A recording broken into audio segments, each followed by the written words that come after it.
Suite donc à la projection de la clé qui était venue avec le dossier, donc du support audiovisuel, nous avons des observations, nous avons relevé des observations que nous voulons porter à votre attention.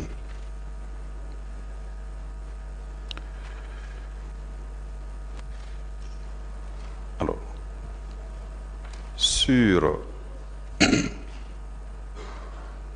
je vais commencer par la notion de viol. Il vous souviendra, Monsieur le Président, Messieurs les assesseurs, que sur l'une des vidéos, on voyait complètement des femmes dénudées. Des femmes dénudées. Et sur une autre vidéo, il y avait parfaitement une femme qui était tenue par des militaires, excusez-moi pour la pudeur, et tout portait à croire qu'on tentait de la violer parce que ses fesses étaient complètement nues et un des militaires tenait un pied, un second tenait un autre. Et puisque tout le long de cette procédure, tant les victimes que certaines parties civiles ont effectivement parlé de viol, donc cela accrédite, à n'en pas douter, la thèse de viol, l'une des infractions poursuivies dans ce dossier. Ensuite, Monsieur le Président, il vous souviendra également que sur l'une des vidéos où M. Moussa Tchebro Camara apparaissait, il a toujours été dit ici qu'il n'avait qu'un seul garde de corps, un béret rouge. Cela a été vu par tout le monde ici et à la fois qu'il y avait des bérets rouges derrière lui. On en a vu tout au moins 2. Donc cela bat en brèche la déclaration de M. Moussa Tchebro à la barre du tribunal ici, tendant à dire qu'il n'avait qu'un seul garde de corps, béret rouge, et que c'est seul ce dernier qui était avec lui. C'était visible, ça n'a pas été vu uniquement par le ministère public, ça a été vu par tous. Aussi, Monsieur le Président,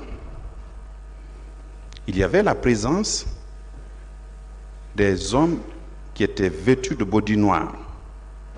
On en a parlé de long à large ici, et ce sont eux qui se sont livrés à plusieurs exactions. C'était évident parce que ça apparaissait sur les éléments projetés ici que nous avons tous vus. Alors, il a été dit qu'ils ont fait usage de gaz lacrymogène pour disperser la foule. Une foule compacte qui était à l'intérieur du stade. On avait dit que les hommes priaient pendant que les autres scandaient des slogans. Nous avons tous vu ici effectivement qu'il y avait des manifestants qui étaient en train de prier. Et que par la suite, on a jeté des gaz lacrymogènes. Nous avons vu une foule en débandade. Juste après l'entrée de M. Jean-Marie Doré, paix à son âme, les tirs ont commencé. Ça a été dit ici et nous l'avons vu à travers la vidéo qui a été projetée. Monsieur le Président, Messieurs les assesseurs,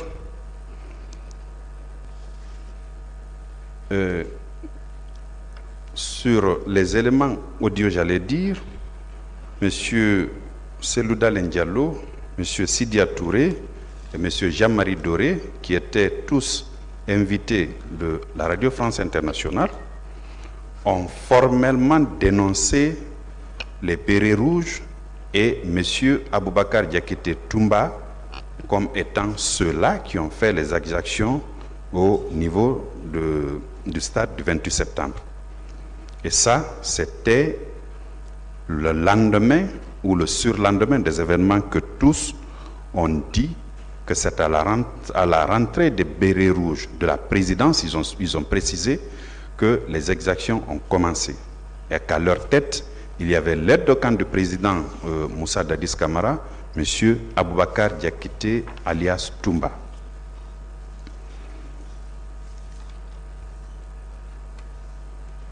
Monsieur le Président, il y a également sur un élément audio où on faisait état du rapport produit par le ministre de la Santé, M.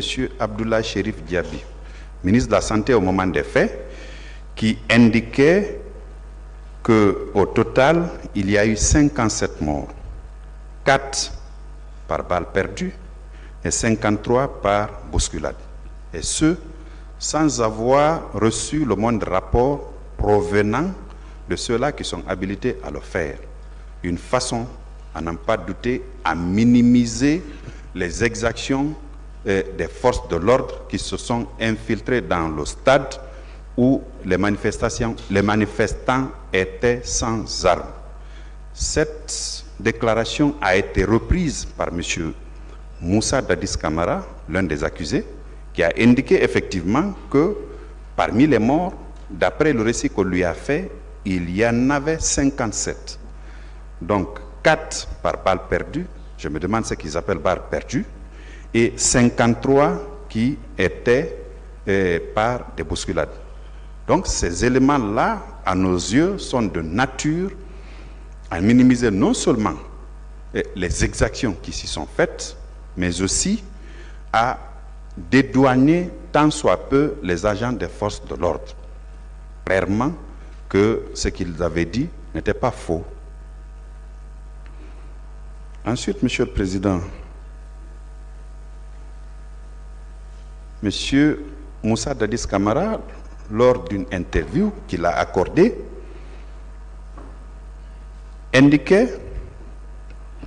faisait un parallèle entre les exactions des forces de l'ordre et ce qui s'est passé en 2007. Il disait qu'on se focalise sur les événements du 28 septembre, alors que les mêmes forces de l'ordre avaient fait des exactions en 2007. Donc c'était une manière, encore une fois, de minimiser ce que les agents des forces de l'ordre ont fait et une manière de ne pas se désolidariser de ces différentes exactions. Il vous souviendra également que nous l'avons vu peu après les événements faire un bain de foule ici en ville, et sur l'une des vidéos où il parle de deuil national, et quelques jours après, parce que il avait pu comprendre, il avait josé la température pour comprendre que d'abord il y avait la démission de certains membres de son gouvernement, ensuite la pression de la communauté internationale qui l'ont fait faire cette déclaration-là pour marquer une certaine compassion qui n'en est pas une à nos yeux. Parce qu'au préalable, il s'était livré à un bain de foule allant jusqu'à dire mettre toute cette responsabilité sur les leaders politiques qui ont appelé à une manifestation pacifique avec une arme ou ce qui en ressemble. Donc, Monsieur le Président, je passe la parole à mon collègue pour qu'il puisse terminer. Je vous remercie. Merci bien, Monsieur le Président. Honorables assesseurs, merci beaucoup à mon prédécesseur qui a fait une analyse très éloquente de ce que nous avons eu à visionner ici et à écouter. Monsieur le Président, le parquet voulait vous remercier pour avoir autorisé ces visionnages publics des vidéos et également l'écoute des audios. Parce que cette projection et également cette écoute, Monsieur le Président, nous ont permis de comprendre que tout ce qui a été dit ici par les accusés, certains accusés, par les parties civiles, par les témoins, Monsieur le Président, tout ce qui a été dit par ces différentes parties, Monsieur le Président, était de la vérité. Parmi ce qu'on a pu retenir, à la date du 28 septembre, pour la tenue du meeting a été proposée par M. Baouri. Il a été dit ici par l'accusé Dadis que c'est le professeur Alpha Condé qui avait proposé cette date-là avant de se rendre aux États-Unis. Mais lorsque nous visionnons... Monsieur le procureur... Monsieur le Président, permettez. Voilà, s'il vous plaît. Je retire donc cela. S'il vous plaît. Oui. Vous avez la parole pour parler de ce qu'on a regardé ici, et sans faire de commentaires pratiquement, ou bien sans faire de rapprochement par rapport à ce qui a été dit ici par qui que ce soit. J'accepte. C'est tout simplement faire des observations sur ce qu'on a vu. Merci, Monsieur et le on Président. se limite à ça. Merci, Monsieur le Président. Parce que là, je rappelle que ce n'est qu'une pièce du dossier. Le tribunal pouvait attendre jusqu'au moment des plaidoiries et des réquisitions pour qu'on puisse discuter de tout ça. Mais c'est tout simplement pour ne pas... on a regardé quelque chose, on a pris tout notre temps, on l'a regardé ensemble, on l'a écouté ensemble. C'est pour tout simplement donner la parole pour qu'on puisse faire quelques observations. N'oubliez pas qu'on a tous regardé ensemble. Le tribunal a fait des prises de notes et au moment opportun, le tribunal va tirer toutes les conséquences. Donc, toutes les parties doivent faire des observations, et rien que des observations sur ce qu'on a vu et écouté, pas d'autres commentaires sur ce qui a été dit par les accusés ou les parties civiles à la barre de ce tribunal, ou bien les témoins. C'est pour tout le monde. Merci alors, Monsieur le Président. Nous acceptons cela. Et nous continuons donc. Le 28 septembre 2009, nous avons remarqué dans les vidéos qui ont été projetées ici une forte marée humaine. Cette marée humaine était effectivement au stade. Aussi, Monsieur le Président, nous avons écouté et vu M. Dadis qui a dit que l'armée n'était pas structurée. Aussi, Monsieur le Président, il y a eu effectivement échange de propos entre l'accusé Kebro et les leaders politiques. Au cours de cet échange, il a proféré des injures grossières à l'encontre des leaders politiques. Aussi, Monsieur le Président, les cas des disparus sont une réalité parce que certains manifestants déclarent dans les vidéos qu'effectivement, ils n'ont pas pu retrouver les leurs lorsque les corps ont été exposés au niveau de la grande mosquée Faisal. Ce qu'il faut ajouter à cela, c'est l'interview accordée par l'accusé Toumba. Il a accordé une interview à la RFI. Dans cette interview, Monsieur le Président, il dit que l'ordre de se rendre au stade provenait de son supérieur, de son co-accusé qui est ici présent, M. Dadis Camara. Et il a ajouté que l'armée est sous ordre.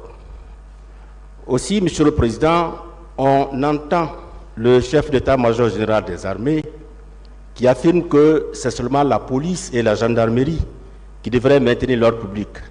Aucun militaire ne devrait sortir. Le stade a été repeint juste après les massacres. Nous voyons ça aussi dans les vidéos. Certains blessés sont tenus et transportés par les manifestants. Nous apercevons également la Croix-Rouge qui est en train d'embarquer dans ses véhicules les blessés. Certains assaillants, Monsieur le Président, avaient des bandeaux rouges autour de leur tête. Ça a été dit ici bien avant. Le leader Elhadj Dalin déclare avoir été frappé. C'est lorsqu'il s'était fait mort que les assaillants l'abandonnaient sur place. Également, dans l'interview de M. Jean-Marie Doré, il fait remarquer qu'il a vu un militaire en train de violer une femme. Et après sa sale besogne, excusez-moi du terme, Monsieur le Président, il a fait entrer les canons de son fusil dans sa partie génitale. Il ajoute avoir été frappé et qu'il voyait des femmes ensanglantées et également qu'il avait vu 4 corps. Dans ces vidéos également, Monsieur le Président, les femmes victimes de viol, comme mon professeur l'a rappelé, apparaissent clairement. Et ces femmes-là ont raconté les scènes macabres dont elles ont été l'objet ces jours. C'est pour dire, Monsieur le Président, que les preuves que vous avez eu à présenter ici, que les partis ont eu à présenter ici, ces preuves-là, Monsieur le Président, nous le disons sans nul doute, ces preuves vont contribuer à votre conviction. Je vous remercie.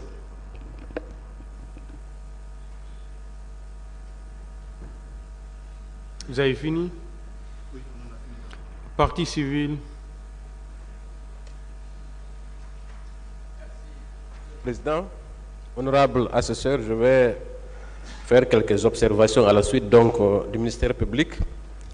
Ces observations concerneront le colonel Tchebourou, le colonel Claude Pivi. En ce qui concerne le colonel Tchebourou, nous avons entendu dans un audio du reportage de Amadou Diallo de la BBC, parlant justement de l'échange, de l'appel que le président Dadis a effectué à l'endroit de M. Sidia Touré. Il a dit, et on a entendu clairement, quand il discutait avec le président Sidia, il dit, quand vous l'appeliez, quand le président Sidia a dit, il a appelé à 1h du matin, il dit non, j'étais assis, j'étais là. Cela prouve qu'il était assis au moment où on appelait. Ça, c'est la première observation. On l'entend clairement et on distingue très clairement sa voix. Ensuite, nous avons vu dans les vidéos l'expression du visage du colonel Tchebourou. Ça aussi, je pense que c'est quelque chose qui est important de noter. En ce qui concerne le colonel Claude Pivi, dans une des vidéos de France 24, nous apercevons effectivement le colonel Claude Pivi dans une tenue civile, entouré de bérets rouges, qui agressait un manifestant. C'est sur l'axe Le Prince, la route Le Prince, un manifestant désarmé qui était agressé par des bérets rouges en présence du colonel Claude Pivi dans une voiture. Il était en civil. Ça également, nous l'avons aperçu. Et enfin, Monsieur le Président, dans la première vidéo concernant au moment où les manifestants se ruaient et rentraient à l'intérieur du stade, nous avons aperçu un quart. Parce que tout au long des débats, les victimes et plusieurs témoins ont affirmé qu'au moment des faits, 2 quarts ont transporté des manifestants au stade. Et ce quart-là, nous l'apercevons furtivement dans une des vidéos. Je vous remercie, Monsieur le Président. Merci, Monsieur le Président, honorable assesseur. Je vais vous faire lecture des différentes remarques que j'ai faites. D'abord sur l'entretien accordé par Monsieur le Président Moussa Dadis Camara à l'envoyé spécial de RFI, Alain Chabot. Le Président a donné un bilan de 57 morts, dont 4 par balle perdue et 53 par bousculade. Selon lui, c'est d'après le rapport qui lui a été transmis par le ministre de la Santé. Cette déclaration, Monsieur le Président, est largement, en tout cas ce bilan qu'il a donné est largement inférieur à celui donné par le chef d'état-major général des forces armées. Donc je tiens à faire cette remarque. Deuxièmement, lui-même, le capitaine Dadis, affirme au cours de cet entretien que l'armée n'était pas structurée et que le statut militaire n'était pas respecté. Alors cela veut dire que, tout en le sachant, il a envoyé cette armée... Bon, pas de commentaires, s'il vous plaît. Faites des observations, voilà, et le reste, la conclusion, le tribunal va tirer. D'accord. Voilà, des observations sur ce que vous avez vu et entendu. D'accord, vous allez tirer les conséquences. J'ai entendu également du capitaine,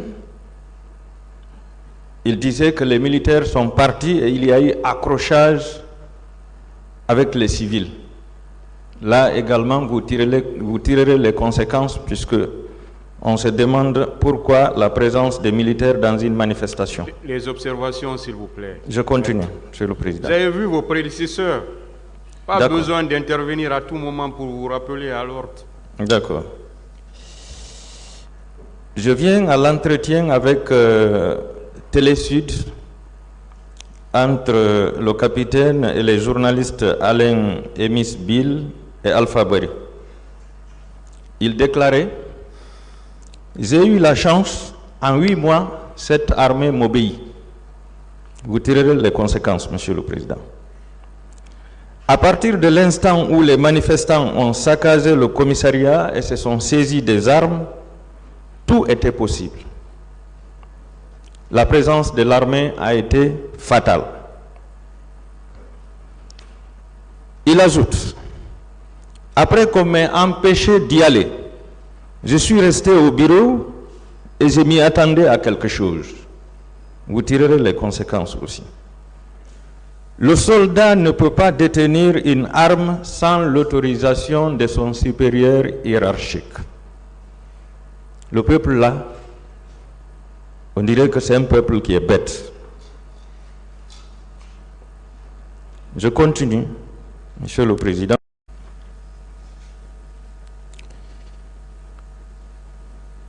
Le président de la Commission nationale d'enquête, en déclarant, si on peut, il a déclaré, en posant une question, est-ce qu'on peut démontrer un viol après 1 mois? Monsieur le Président, comme vous m'avez empêché de faire des commentaires, vous tirerez les conséquences. Il ajoute également qu'il ne connaît pas le nombre de militaires envoyés au stade pour le maintien d'ordre. Vous tirerez les conséquences également.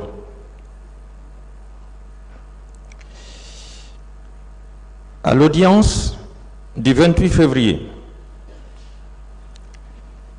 sur le passage de la CPI à Conakry, et plus précisément, Madame la procureure et ses substituts, Monsieur Mamadi Kaba, dans l'enregistrement, qui était président de l'INDH en Guinée, a déclaré qu'il était prêt à montrer à la CPI les charniers.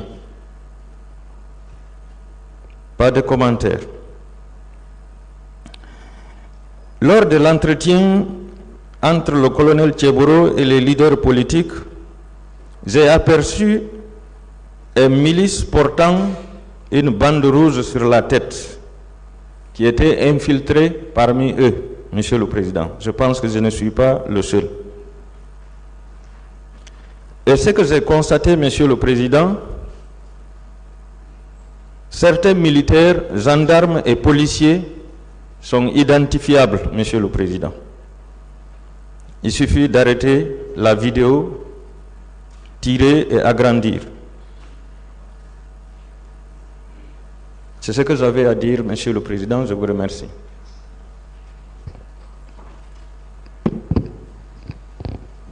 Je vous remercie, Monsieur le Président, Messieurs les assesseurs.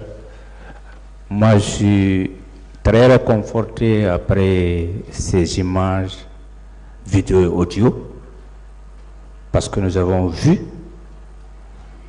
des victimes en masse, des forces de défense et sécurité en masse, ce qui prouve éloquemment, après tout ce qu'on a vu ici, que ce sont incontestablement, à mon avis, des crimes contre l'humanité, et je vous remercie. Merci, merci Monsieur le Président. Ce qui est frappant dans ce que nous avons vu, c'est surtout le caractère pacifique de la foule, contrairement à ce qui se disait. Deuxième point, le rapport de la Commission nationale d'enquête étant une pièce de cette procédure, vous remarquerez que les commissaires eux-mêmes disaient n'avoir pas le moyen de police ou autre, et certains d'entre eux ne mesuraient pas l'ampleur des massacres. Donc c'est des éléments sur lesquels nous vous inviterons à tirer des conclusions. Je vous remercie. Merci, Monsieur le Président, Messieurs les assesseurs. Après les vidéos et les audios que nous avons visionnés et entendus, je fais remarquer 2 à 3 points seulement.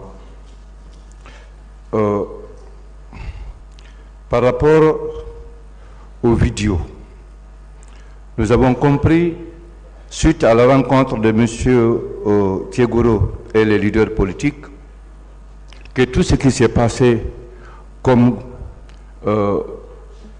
crime perpétré au stade a été réfléchi, mûri, donc c'est volontaire, ils l'ont fait sciemment. 1. Deuxièmement, quand nous avons entendu l'audio de M. Jean-Marie Doré, nous avons compris, M. le Président, qu'un groupe d'hommes a été bien préparé, armé et introduit au stade pour procéder au massacre. D'où venait ce groupe? Le tribunal tirera les conséquences, ce sera à en savoir les raisons. Et troisièmement, suite aux audios et vidéos, nous nous sommes rendus compte qu'il est incontestable qu'il y a eu des disparus, qu'il y a eu un nombre important de personnes, de femmes et des hommes disparus. Et pour finir, Monsieur le Président, nous avons compris, en grosso modo, que ce qui s'est passé au stade du 28 septembre, c'est des événements indescriptibles, indescriptibles. On ne peut pas les décrire, tellement c'est ignoble, c'est barbare. Je vous remercie.